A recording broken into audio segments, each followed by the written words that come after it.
సీనన్న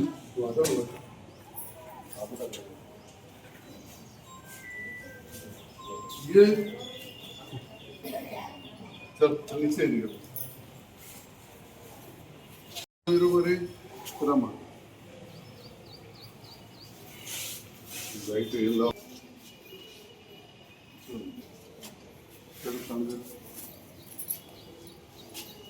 తెరమ్మా తెరు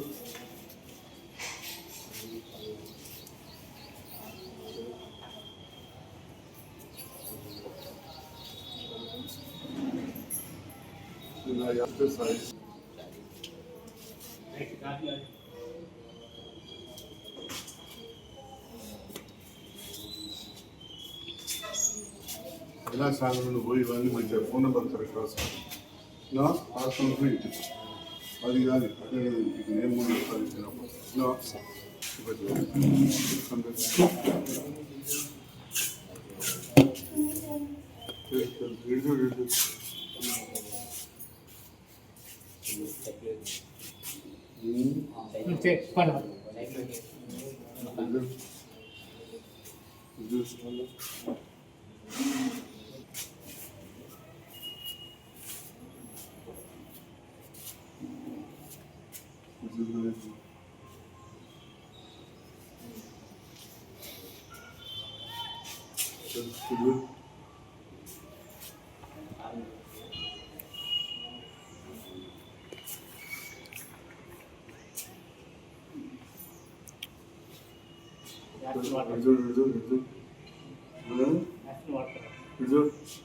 ఎవరై వాడుకో పని చేసిన అమ్ముండే కదా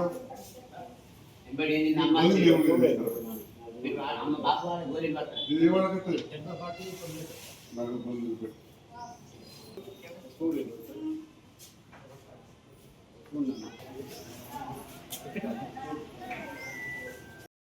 ఆపరేషన్లు చేస్తూ ఉన్నాం ఉచితంగా. దాదాపు నెలకు ఒకసారి 2 సార్లు చేసుకుంటూ పోతాం. మరి చేస్తున్న సందర్భంలో భగవంతుని వల్ల అందరికీ కూడా మంచిగా. మరి ఈనాడు ఆపరేషన్ చేసే అవకాశం, సేవ చేసే అవకాశం మీ అందరు ఇచ్చినందుకు మీ అందరూ కూడా ధన్యవాదాలు తెలియజేస్తున్నాను. అయితే ఈ కన్ను ఆపరేషన్ అనేది అత్యంత సున్నితం. ఎందుకంటే ఆపరేషన్ పద్ధతులు వేరే ఉంటుండే. మరి నాకు కూడా అన్ని విధాల వెనుక నుంచి కూడా నా సొంతంగా అన్నీ ఉండడం, దాంతో పాటుగా కొందరు మిత్రుల సహకారం, మా డాక్టర్ విజయ్ కావచ్చు, అది మా హాస్పిటల్ సిబ్బంది, మా కంపౌండర్లు, మందుల దుకాణపోలు, అద్దాల దుకాణపోలు, ఆయమ్మలు, ఇంకొక డాక్టర్ అమ్మ సాడ్వార గీతిక, మేము అందరి సహకారంతో ఇవాళ ఇన్ని సక్సెస్ చేస్తున్నాం. ఏ ఒక్కరితో ఆపరేషన్లు కావు, అందరం కలిసి అనుకుంటే. అయితే దీంట్లో ఏంటంటే ఇప్పుడు రాజకీయాలకు వచ్చినాక ఒక సమస్య ఉంటుంది. ఎడి చేసి ఇంత బురద దళాల సంజయ్ సార్ అనేది ఎప్పుడు అది లైన్ ఎడతనే ఉంటారు. మీరు ఇంటుంటారు, ఇంకా మైలు ఉంటుంది. సబ్బుతో చేతులు కడుక్కోవాలి, పడుకోబెట్టాలి, కింది రేపు ఇట్లా లేయాలి, మీది రేప మీరు ముట్టద్దు. మీది రేపు 10కి వెళ్ళి కట్ చేసి వాళ్ళకి అద్దం పెడతాం. మీది రేపు అదిలిందంటే అక్కడ అదిలిందంటే అనుగుడు దెబ్బతింటుంది. ఇట్లా అని విన్నారా? మీరు ఈ రకంగా రోజు 7 సార్లు వేయాలి. ఆ చిట్టీలు అన్నీ రాసింది. పొద్దుగా 6 కొట్టంగా అది అయిపోయింది. ఇప్పుడు వేసేసాం 9 కొట్టంగా పోయే లోపల ఒకసారి వేసుకొని పోతారంటే ఇక బేబీ కాదు. మళ్ళీ 12కి 4కి చీకటి వాడంగా 12 విన్నారా? అలా టైంలు ఉంటాయి కానీ ఇట్లా. అంతేగాని 7 సార్లు ఏమంటే మెల్లగా 10కి మొదలుపెట్టి తాపక చుక్క చీకటి వాడడానికి వేసి రాత్రి టీవీ చూసుకుంటే మీరు కూర్చుంటే ఇవి నడవే. అర్థమైందా? టైంలో ప్రకారం వేయాలి. విన్నారా? మనం పూట తినకుండా ఒక్క పొద్దున్న నడుతుంది. అమాసన అనేది ఏకాదశి నాడు అన్నట్టు నడదు. అన్నీ కరెక్ట్గా చేసుకోవాలి. అప్పుడే కరెక్ట్ పని చేస్తారు. ఒక్కరోజు సరి చేయకుండా ఇబ్బంది అవుతుంది. రెండవది, ఇంతకుముందు ఆ పెద్ద మనిషిని అడిగిన ఏ గోళీలు ఉన్నాయి అది అని. అట్లనే మీకు కూడా బీపీ ఉన్నోళ్ళు ఉన్నారు. వాళ్ళందరూ బీపీ గోళీలు వేసినారు. ఇలా పొద్దుగాల ఇవి తినిపించిందా? మీరు ఏది తింటే అది పెట్టచ్చు, కానీ ఉప్పు కారం ఒక 3-4 రోజులు తక్కువ పెట్టు. 3-4 రోజులు మటన్ చికెన్ పెట్టద్దు. ఎందుకంటే మనం ఇచ్చే గోళీలకు అది కడుపు మండి పైకి వచ్చే అవకాశం ఉంటుంది. విన్నారా? అర్థమైందా? అన్నీ తినిపించాలి. ఇక నన్ను మళ్ళీ అడగకూడదు కోడిగుడ్డు తినచ్చా, పప్పు తినచ్చా, పాలు తినచ్చా. ఇక నాకు ఎరికే మన ఏరియా ఊర్లలో పప్పు తినద్దు అంటారు. 3-4 రోజులు తినిపించకూడదు.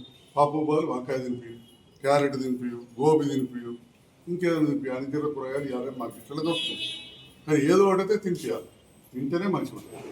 అన్నం తినిపి ఇంట్లో అటు ఇటు నడవచ్చు. ఆపరేషన్ కాగానే నడిపించుకొస్తాను, ఇంట్లో నడితే ఏమైతే విన్నరా ఇంట్లో నడవచ్చు. మీరు పెద్ద మనుషులమ్మ చిన్నపిల్లలని వెతుకోవద్దంటే చిన్నపిల్లల మీద కోపం అనేది నాకు కూడా మనవరాలు విన్నరా. వాళ్ళు తెల్లగా ఇట్లా పట్టి కూస్తారు, అద్దాలు కూస్తారు, ఏం కంట తగ్గుతుంది విన్నరా. మీరు కూడా కన్నుతోటి చేయితోటి కన్ను నలుచుకోవద్దు, చేయితోటి కన్ను నలవద్దు, చెయ్యి కన్ను శత్రువు అనుకోదు విన్నరా. దుష్మన్ అనుకో చెయ్యి ఓనియాలి. మీరు కూడా మీ చేతులు శుభ్రంగా ఉండాలి. ఊడ్చేటప్పుడు కూడా ఓ రూమ్లో కూర్చోబెట్టి ఓ రూమ్లో కంట్లకు దుమ్ము పడద్దు. ఈ రకంగా జాగ్రత్తగా కాపాడితేనే కన్ను మంచిగా ఉంటుంది. మీ దాంట్లో కొందరు బిడ్డలు వచ్చారు, మంచిగా చేయిస్తారు, అత్తగారు ఇస్తారు, చూసుకుంటారు. కాబట్టి ఈసారి దీంట్లో పైసలు బాగా తేట ఒకటి ఒకటి కూడా మాట్లాడతారు. పైసలు బాగా చెట్టు చిట్టు రాయించుకొని నాకు టైం లేదు అనేది ఉండదు. రా అత్తరా అని చెప్పి ఫ్లెక్సీలు కట్టుంటారు. కాబట్టి మాకు ఉన్నంత సమయంలో చేస్తున్నాం. మాకు నేనైతే కొన్ని 6,000 ఆపరేషన్లు 7,000 ఆపరేషన్లు రాజకీయాలకు ఖచ్చితంగా చేస్తే ఒక 3,500 ఆపరేషన్లు నేను ₹1 కూడా ఇవ్వలేని తీసుకోవాలి. ఇంకా కొన్నిటికి మాత్రం నేను రాస్తే ఆపరేషన్ 1,000 రూపాయల చొప్పున మొదట్లో 2,000 చొప్పున వచ్చినాయి. ఇక మీకు అన్ని దవాఖానాలకు పోయిన వాళ్ళే, దవాఖానాలకు పోతే 1,000-2,000 దేనికి దాస్తామే మీకు అందరికి ఎరికే. దాని గురించి నేను ఎక్కువ చెప్పే అవసరం లేదు. కానీ దాన్ని కూడా రకరకాలుగా ఉన్నారు కదా, ఇన్ని వాళ్ళ పురాణంలో అవి ఈ సెల్ ఫోన్లలో ఉంటారు. కాబట్టి మీకు ఒక విషయం చెప్పేస్తాను, ఇది మీ నోటి ద్వారా 100 మందికి చెప్పచ్చు. వాళ్ళకి పని ఉంటుంది, అంతా యువకులు ఇంటికాడ వస్తుంటారు. మా ప్రవీణ్ ఏదో పనికి పోతాడు, పోతే మరి ఎవరు చెప్పాలి? ఆయన వాళ్ళ భార్యకో వాళ్ళ నాన్నకో 1.5 సార్లు చెప్పాలి. లేకపోతే మొగోళ్ళు వస్తే ఆడవాళ్ళకి చెప్పాలి. మరి ఈ అయితే తాటిపల్లి కేసు ఏందో నాకు అర్థమవుతలేదు. వారం ఉంచుకుంటా అంటాడు, 3 రోజులు ఉంచుకుంటా అంటాడు. నేను మందులు చెప్పేటప్పుడు లేనలేరు. అందుకే మాకు ఈ గరీబ్ వాళ్ళ కేసునే కష్టం. ఉన్నోళ్ళకి యువకులకి ఇప్పుడు ఆమె లేని వాళ్ళు ఖచ్చితంగా గాలకమే సేవ చేయాలి. కానీ చేస్తే సక్సెస్ కాకపోతే ఉల్టా మాకు చెడ్డ పేరు వస్తుంది. నువ్వు మంచిగానే పోతావు, నేను దవాఖానలో చూస్తుంటావు, అప్పుడప్పుడు అసలు దొరకొచ్చినప్పుడు ఉండడు, అప్పుడు చెప్తాం. ఇంకోటి వచ్చి లొల్లు చెప్తాడు, నువ్వు చక్కగా చేయలేదు. నా మీద వేసేంత కాదు కూడా ఏడు. ఎందుకంటే దగ్గర దగ్గర 1,00,000 కత్తా ఇంకొక 2 ఏళ్ళు చేస్తుంది. 1,00,000 ఆపరేషన్ చేసి 80,000 దాటి మీకు చెప్పాను విన్నారా. 33 ఏళ్ళకెళ్ళి 34 ఏళ్ళకెళ్ళి మన వందల ఆపరేషన్ చేయబడి. కాబట్టి అందరు చెప్పేది ఏంటంటే మీరు ఏంటన్నా పోయినప్పుడు నేను చెప్పింది 1.4 సార్లు చెప్పాలి. మాకంటే అలవాటు చెప్తాం, మాకు కాంపౌండర్ చెప్తాం. మీరు 1.4 సార్లు మిమ్మల్ని చదువుకోవాలి, చదువు రాకపోతే యాడ్ చేసుకోవాలి విన్నారా. లేకపోతే వచ్చి మా కాంపౌండర్ని అడగాలి. మీరు ఎటన్నా పోతే అత్తగారిపోతే మీ అదినకో మీ బాపుకో అన్ని తిరిగి చెప్పాలి. ఓసారి వాళ్ళు ఏటకత్తారు, ఏం చెప్తారు కానీ కూడా అంటారు. మనం మేము కనీసాలు చెప్పబడతాం, మీరు చెప్తే అలా చేస్తాడు. కానీ చెప్పాలి, ఒక మాట పడ్డా మంచిదే. లేకపోతే ఏమవుతుందంటే ప్రాబ్లం. రెండోది ఇవాళ ఆదివారం, మళ్ళీ సోమవారం మంగళవారం బుధవారం వేస్తారు పొద్దుగాల 7 గంటల వరకు. ఇవాళ పొద్దుగాల మొదలు పెట్టిన మాకు కంపౌండ్ అట్లే రావాలి. లేట్గా వచ్చి మమ్మల్ని ఇబ్బంది పెట్టకుండా మీరు ఇబ్బంది పడకు. శుక్రవారం నాడు రాదు ఉంటుంది, మేము వేస్తారు. శుక్రవారం నాడు పొద్దుగాలే రాదు విన్నారా. ఆటోలో రాదు, ఇప్పుడు కూడా ఆటోలో పోవాలి, బస్సులో పోవాలి. కార్లలో వచ్చిన వాళ్ళకి నేను ఆపరేషన్ చేయాలి. ఉచితం దానికి కార్లలో వచ్చినప్పుడు ఉచితం ఎందుకు చేయించుకోవాలి విన్నారా. మరి వాళ్ళు లేకపోతే ఒక 10,000 కట్టుకోవాలి కింద. మరి అందుకోసం అంటే మీరు ఇంకోళ్ళకి పేదోళ్ళు అవకాశం గుంజుకున్నట్టు కదా ఉన్నోళ్ళు తెచ్చుకుంటే.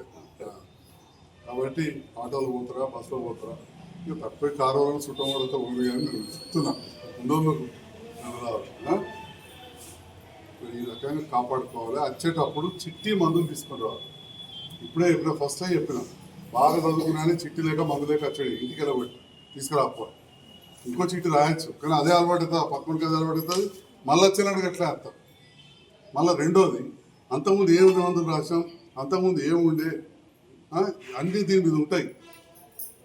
చెప్పు రోజు 100 మందిని చూస్తూ ఉంటాం. కాబట్టి చిట్టి అనేది మళ్ళీ తీసుకొని మిగిలిన మందులు తీసుకొని రావాలి. ఇక శుక్రవారం లోపల ఇంట్లో వల్ల కన్నా ఒకరికి తప్పన మళ్ళీ పోతే కన్నెక్కుని వస్తుంది. ఏం చేయాలి? సార్ శుక్రవారం రమ్మని అడే అవుతావా తొలగొస్తావా?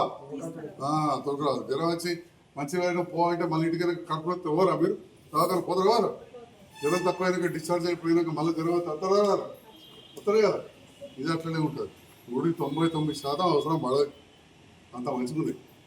మీరు ఆడ చక్కగా మంది వేయకపోతే కాపాడకపోతే నువ్వు అడ్డ తీయడం ఇంకా మరి నువ్వు చెప్తున్నా నిన్ననే పొద్దుకి లేవు ఇంటికాడ తీసి పొద్దు కారెడికి తాళాలకి ఈదులకు అయినా అంటే మరి సంగతి ఏందో నువ్వు నాకు చెప్తున్నావు నేను ఎందుకంటే అనుభవంతో చెప్తున్నా సార్ నేను కన్నా ఆపరేషన్ చేసి పోయి హైదరాబాద్కి వెళ్ళి వచ్చాడు తెల్లారంగానే నన్ను గుర్తుపట్టిండు అంటే మరి మాత్రం భగవంతుడు ఇచ్చింది నేనే గొప్పనే కాదు ఇంకా జైత్యాల పావని కంటి ఆసుపత్రిలో మేము రోటరీ క్లబ్ అనేది మా మిత్రులందరం కలిసి సర్దించాం అట్లే ఆపి ప్రివెంటివ్ క్లినిక్ కావచ్చు వీటి ఆధ్వర్యంలో క్యాంప్ నిర్వహించినాం మీ అందరికీ తెలుసు మన పావని కంటి ఆసుపత్రిలో దగ్గర దగ్గర 35 ఏళ్ళకెళ్ళి 33